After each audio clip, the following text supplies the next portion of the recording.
आपल्या ठिकाणची भरपूर कामाला मुलं लागली. खर्डेकरांना मला एकच सांगायचं आहे, तुम्हाला बँकेवर बी महाराज साहेबांनीच घेतलं होतं, विसरून चालणार नाही तुम्हाला. पंचायत समितीला सभापती सुद्धा महाराज साहेबांनी केलं होतं तुम्हाला. तुम्ही पाच पाच शिलाई मशनी वाटल्या नाहीत गावात. गोरगरिबाच्या मुलींना 10 सायकली वाटल्या नाहीत. आमच्या बापूराव गावडेने ते इथे येऊन काम करून दाखवले. त्यांच्या माध्यमातून ज्यावेळेस बापूरावांच्या मिसेस पंचायत समितीला गेल्या त्यावेळेस रक्त ओकून बापूराव साहेबांनी आमच्या इथं काम केले. त्यांनी जे वाटले ते तुम्ही करू शकला नाही. मार्केट कमिटीला तुम्हाला चेअरमन केलं होतं. 80% व्यापारी गुरांचे आमच्या गावातील आहेत. त्यांच्यासाठी तुम्ही बैल बाजार आणू शकत होता, गुरांचा बाजार सुद्धा आणू शकत होता, गोकळीत आणू शकत होता, फलटणमध्ये चालू करू शकता.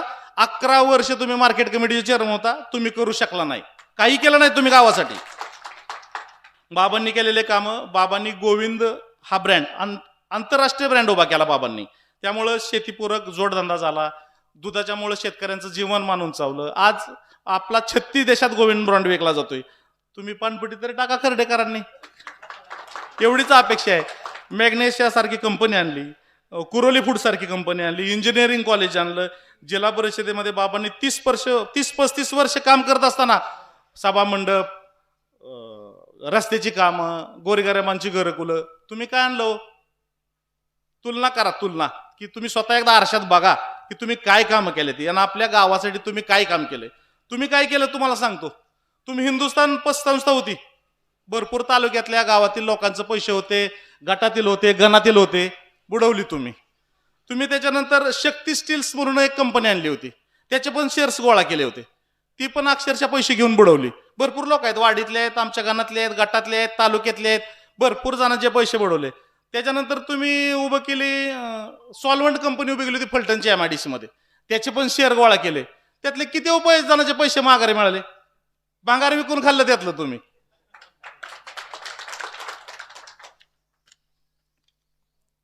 काळेश्वर जिनिंग गावाने शेअर्स गोळा करून शेतकऱ्यांच्या प्रोसेसिंग युनिट चालू केलं होतं. सगळे शेतकरी एकत्र येऊन जिनिंग हे प्रोसेसिंग कापसा युनिट चालू केलं होतं. त्याच्यावर तुम्ही आज बँकेवर निवडून जाताय. आहे का हो चालू ती जिनिंग कंपनी?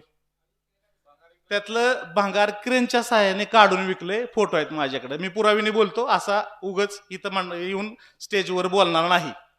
तुम्ही काळेश्वर डेअरीची जागा विकली, साधी भोळी माणसं चेअरमन करताय, त्यांच्या नकळत सहाय्य घेताय. मागच्या वेळेस पण मी पत्रकार परिषद, आमचे सगळे जण होते गटातले, पत्रकार परिषद घेऊन सांगितलं 1675 ची जागा आहे का होती, 16,75,000 रुपयाला जागा विकताय तुम्ही. आणि ज्यांच्या नावावर विकताय त्यांच्या अकाउंटला, तुमच्या अकाउंटवरनं 2-2 लाख रुपयाचे एंट्री आहेत.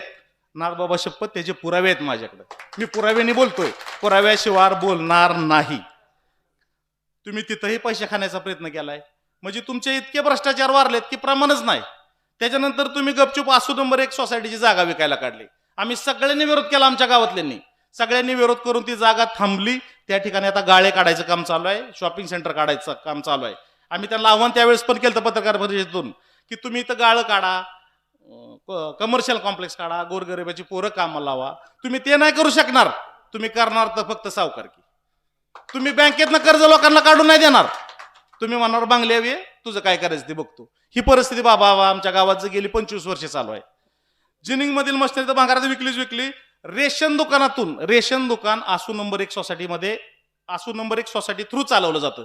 त्यातनं तुम्ही गोरगरिबाच्या पैशाचे वर्षाला 90,000 रुपये खाता. इतक्या खालच्या लेवलला तुमची मानसिकता गेलेली आहे. गोरगरिबांच्या जर तुम्ही रेशन मधनं पैसे खात असाल तर मला वाटत नाही की तुम्ही पुढे श्रीमंत लावावं.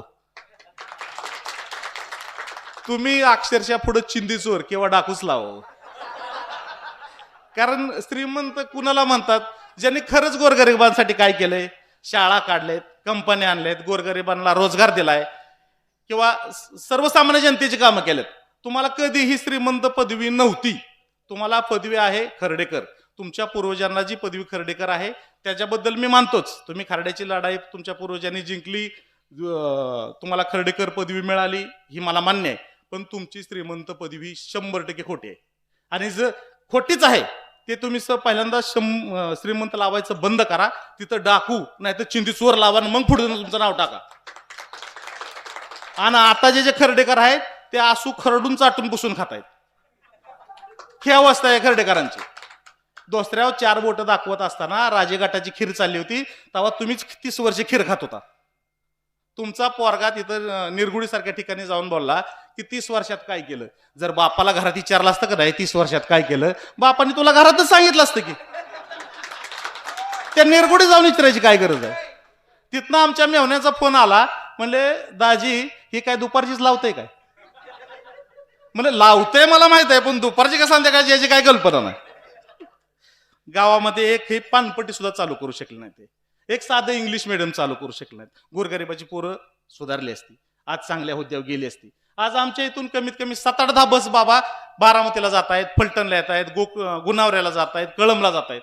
ह्यांचं कर्तृत्व नव्हतं का, हे स्वतःला राज्य म्हणून घेतात. ह्यांचं कर्तृत्व होतं का नव्हतं की आपल्या आसू या ठिकाणी मोठं गाव आहे आमचं, 6,000 लोकसंख्या आहे, एक इंग्लिश मिडियम काढायचं.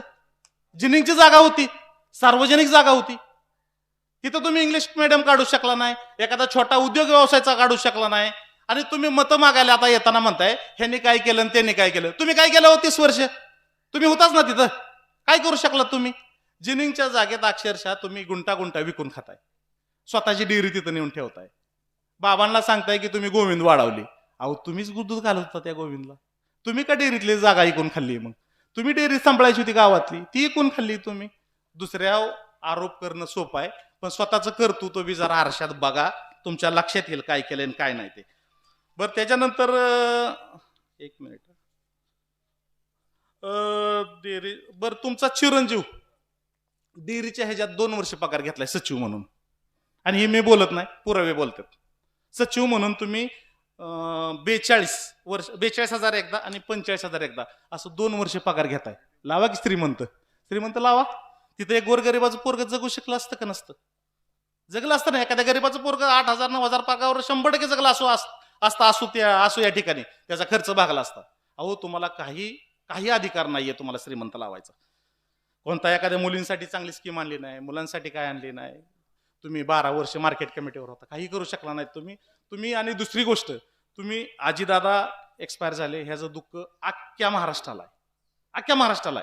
तो माणूस कामाचाच होता, पण त्यांच्या आडनं जी तुम्ही तुमची काळी धंदाची बाहेर काढताय का नाही, कर्डेकर तुम्हाला देव माफ करणार नाही.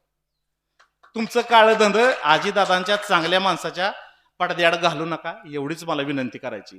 आणि आपले चांगले उमेदवार आहे, भीमराव ताते आहेत, मॅडम आहेत, चांगलंच काम करतील, यांना प्रचंड मताने निवडून द्या, एवढीच मी तुम्हाला आवाहन करतो. जय हिंद, जय महाराष्ट्र.